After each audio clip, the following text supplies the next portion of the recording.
नमस्कार, आपका स्वागत है गेवार न्यूज में। आज हम आए हैं डॉक्टर आरपी सिंह साहब के साथ, और जिनका स्वामी आनंद यूनिवर्स उनको नाम से पहचाना जाता है। डॉक्टर साहब का बहुत बहुत स्वागत है गेवार न्यूज में। थैंक यू सर, ये बताइए, आप नाड़ी देख के हाल पहचान जाते हैं, हाथ देख के पूरा शरीर पहचान जाते हैं, तो क्या है ये विज्ञान सर? नहीं, असल में ये सही मायने में तो ये ज्ञान मेडिटेशन से आता है। अगर कोई व्यक्ति बहुत लंबे समय तक मेडिटेशन करता है तो वो व्यक्ति, मुझे लगता है, नब्ज देखने की भी जरूरत नहीं है, चेहरा देख के भी प्रॉब्लम्स को जाना जा सकता है। और नब्ज देखने के बाद अलग अलग पॉइंट पे ये एक अलग तरह का सब्जेक्ट है। इसमें होता क्या है कि हमें अपनी पॉजिटिव एनर्जी, ये रैकी हीलिंग प्रोसेस, जैसे पेशेंट आपके सामने बैठा तो हम करते क्या है, एक रैकी कहते हैं, एक नज़र उसको देखा और उसके बाद फिर हम उसको जैसे ही उसका हम लोग हाथ पकड़ते हैं तो हाथ पकड़ने के बाद इसे हीलिंग प्रोसेस कहते हैं। उसके द्वारा अपनी पॉजिटिव एनर्जी को पेशेंट के अंदर ट्रांसफर करना होता है। तो हम फिर जिस जिस ऑर्गेन्स पे जाएंगे अलग अलग, वो अगर पेशेंट को सर में दर्द है तो मेरे सर में दर्द होगा, मतलब जो पेशेंट को प्रॉब्लम वो मुझे खुद महसूस अपने अंदर हो जाता है। तो ये एक अलग तरह का है। सर, लोग ये कह रहे हैं कि आपने सारी मशीनें फेल कर दी हैं इस विज्ञान के तरीके। चलिए, वो तो अब ये मेरा क्या, असल में ये हमारे देश में हजारों वर्ष पहले इसी टेक्निक का यूज करके ही और लोगों को इलाज किया जाता था। अब ये नए MRI वगैरह दुनिया भर के सारे टेस्ट हैं, और अब जब टेस्ट भी ज्यादा हो तो रोग भी ज्यादा बढ़ रहे हैं।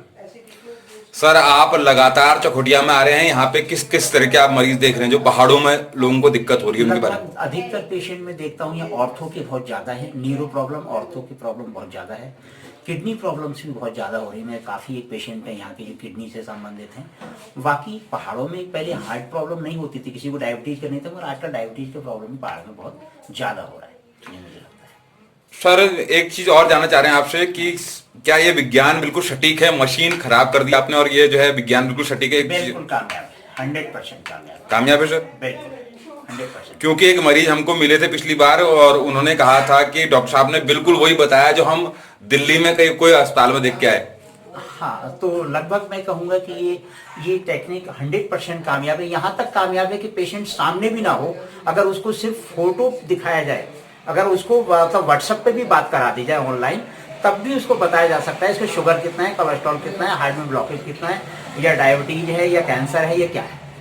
सर, एक चीज और, क्या क्या प्रिकॉशन रखनी चाहिए जो स्वस्थ आदमी है उसको भी?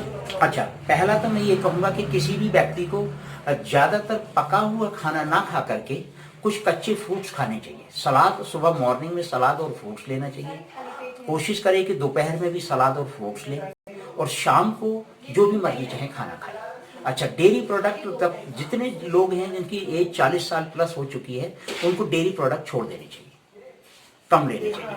अच्छा, तीसरा ये है कि अगर आदमी को अच्छा स्वास्थ्य रखना है जीवन भर, तो सबसे बढ़िया तरीका है, जब भूख लगे तो खाना खाओ, भूख नहीं लगे लंच, डिनर, ब्रेकफास्ट, ये विदेशी तरीके छोड़ देने चाहिए। सिर्फ जब भूख लगे तो खाना खाओ, ये सबसे अच्छा तरीका है। डॉक्टर साहब, हमको तो सबसे बढ़िया लगा कि आप मुस्कुराते हुए बात करते हैं। बहुत बहुत धन्यवाद सर। Thank you. हमारे साथ एक मरीज भी हैं, रिंकी तिवारी जी।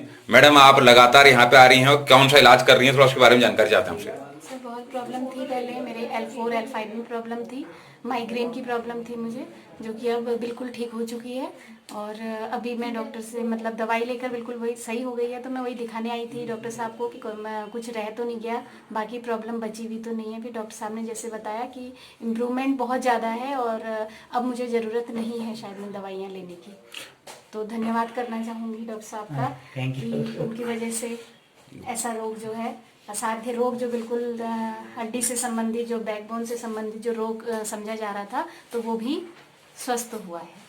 मैडम, आपसे बात करेंगे। डॉक्टर साहब, एक चीज मैं जानना चाह रहा हूँ आपसे कि लोग ये कहते हैं कि हम दिल्ली मुंबई जा रहे हैं और पहाड़ों में ये रोग बिल्कुल भी मतलब इलाज नहीं हो सकता। ये थोड़ा सा कॉन्सेप्ट इसको क्लियर कीजिए। एक्चुअली में मैं कह सकता हूँ कि लोग दिल्ली जाएं या बॉम्बे जाएं, उससे बेहतर है कि वो हल्द्वानी दिखाएं। जितने हमारे हल्द्वानी में डॉक्टर हैं वो सारे वही ट्रीटमेंट देंगे जो अब दिल्ली और बॉम्बे जाकर ट्रीटमेंट लेंगे किसी भी रोग में। लगभग वो गोलियों का नाम चेंज हो सकता है, मगर साल्ट वही होगा जो आप चौखुटिया में भी ले सकते हैं या हल्द्वानी भी ट्रीटमेंट ले सकते हैं। और मेरा तो अनुभव ये कहता है कि अब अगर व्यक्ति को स्वस्थ रहना है तो एलोपैथिक दवाइयों से थोड़ा दूरी बनाकर रखनी चाहिए।